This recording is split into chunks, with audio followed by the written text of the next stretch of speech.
today's video, I say tonight because tonight it's Monday night, it's not going to be a logging video or anything like that. We're just going to talk about this thing here right quick. So what we're going to do, I'm going to tell y'all where I'm at on it, and I need a little help on this too. So of course I've got it's all mounted on here. I went this afternoon, got all the lines I needed and all of that, got that done. You got your grapple open and close, and also your rotate works off of this right here too. It's got a divert valve right there. It works off that solenoid that diverts the oil to the rotator, or if you're not diverting it, it goes back to the grapple. All right, so we got that situated right there. As I put 45s on both of these where to kind of angle the line down a little bit to kind of come around that thumb.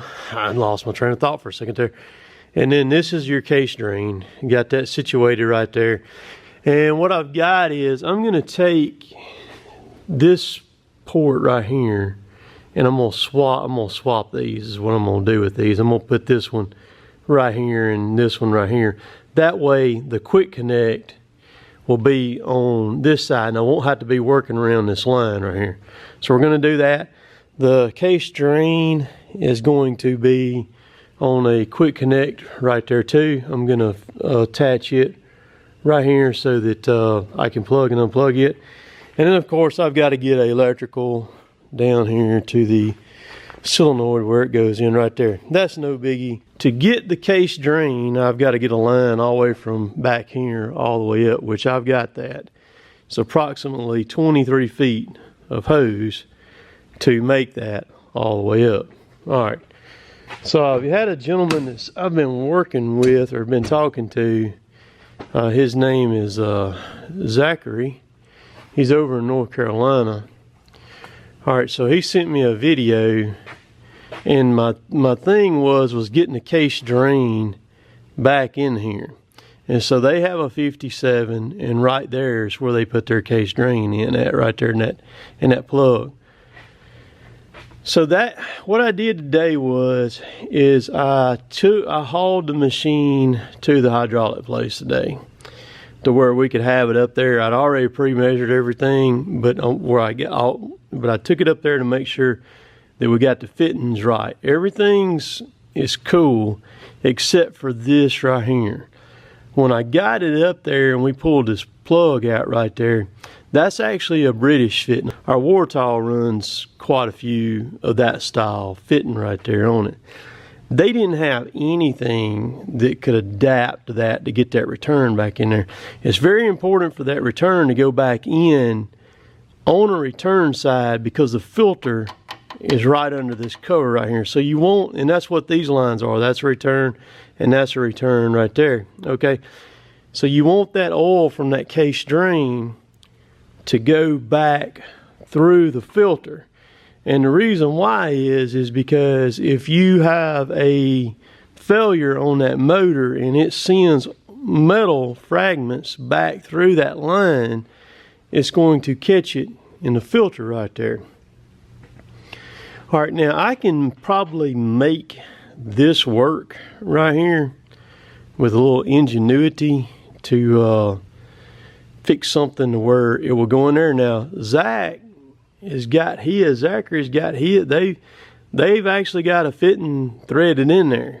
I don't know if they re-tapped it or not. I hadn't talked to him. I didn't get that far because I just got back home with the machine just a little bit ago, so I hadn't had time to talk to him to ask him what they did on that right there. But so there are some very smart taters out there who follow my channel and who watch my stuff and love to dig.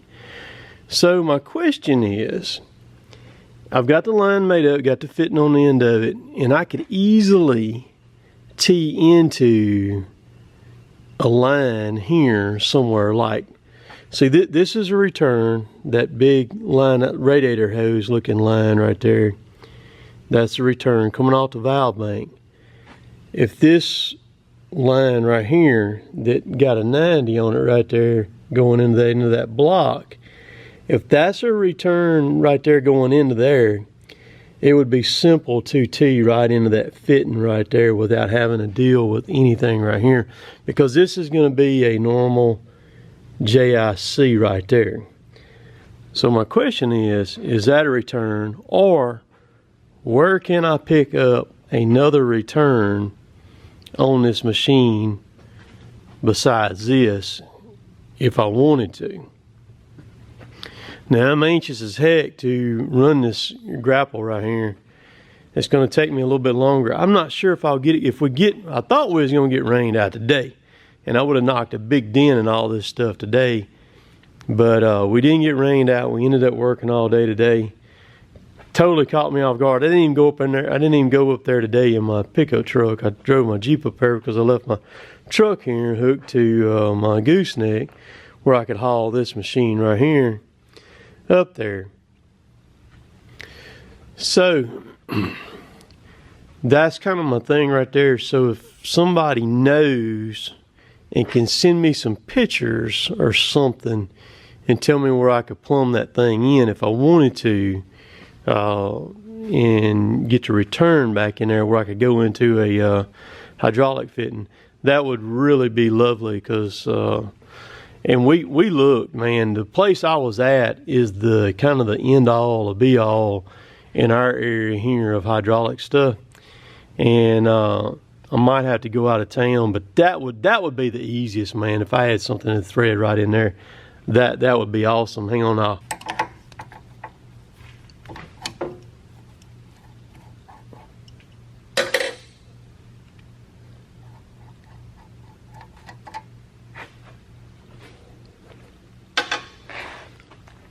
So that's it right there.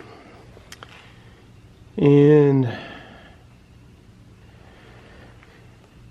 it didn't match any kind of standard hydraulic fitting. I mean, it's just threaded right there is all it is. I mean, it's really no big deal right there. And I mean, that goes right into the filter right there. It would be nothing to rethread that too, because when you change the hydraulic filter on this thing, you actually have to take this whole cover off. You undo both of those lines right there, those return lines right there, and you pull that cover off to get the return filter out of it.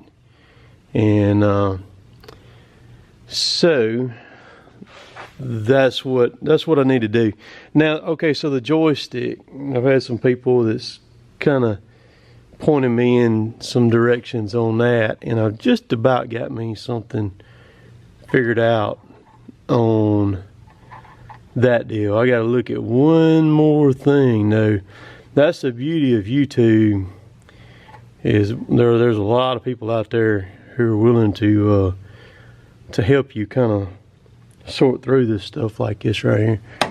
And that's what I should have done with that light earlier, was stick it up there. It's got a magnetic base on it, but snug this thing on down. Okay, so we got that tight. But man, it'd be nice if, say, this one right here on top, that one right there, went to the return also. Boy, I could slap a T in that right quick, and I've actually got a line crimp that's got that exact fitting on it right there. I could put a T on it, throw that line on it, man, should be good to go right there and get that done. But this thing right here is going to be pretty cool once I get it all on there. I hate to bore y'all with a video like this right here.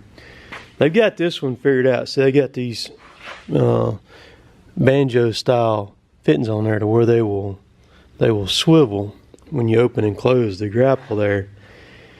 So it's ready. As soon as I put those fittings in right there, swap the valve on each side, the actual grapple will work then. And that's all I need to do is just put them lines from there to there, And see, I've got the quick connects already for everything right here. These are the regular quick connects, just like you run on a you see on a low flow skid steer. Same thing. They just got 1/2-inch pipe threads on the end of them, and they just plug. So the cool thing is I will be able to plug up the hydraulic auger on this thing too with the skid steer plate that I've got. So this is what I would like to have right here.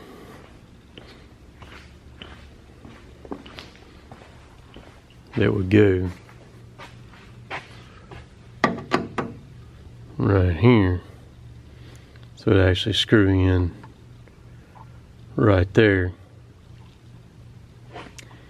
And I'm not beyond tapping this thing out, taking this cover off, take the lines off, snatch this cover off, and tapping that to where it'll fit that. Or probably the best thing would be just tap it and put a 3/8 pipe thread in it, and then put a 90 on it, put a pipe thread on this side here, and a 90 with the JIC on it, just like that, and then it would go right on right there. Is all I need to do to get that going. But I'm anxious to run it. That thing's got a turn motor on it. What you talking about? Look at that turn motor on that thing. So it'll be interesting to see what's suggested. Now, like I said, the help on this here, if you're gonna tell me where to plumb it in at, I need some pictures with like a red circle on it to show me exactly which one of these that I can plumb into, because I mean it could be a lot of them there. I appreciate y'all watching, listening to me ramble along like that. So here's all the lines right here. These are Ryco lines is what these are. And they're kind of the ones that we're having the best luck out of right now in the woods. So it's 4 of them. So it's the three short ones right here, 2 halves, and then 1 3/8. And then I wanted to just put a 1/4 on it, but they wanted to, when I got up there and we started figuring it out, they said, let's just go ahead and put a 3/8. So once I got done filming this, I have figured out and ordered what I need for the joystick. And so I've got that all situated. It's only going to cost me about $8 to rig the wiring up on the joystick's all it's going to do, and that's with a all-weather switch. So I got it coming. Appreciate all y'all watching my stuff. Later, taters.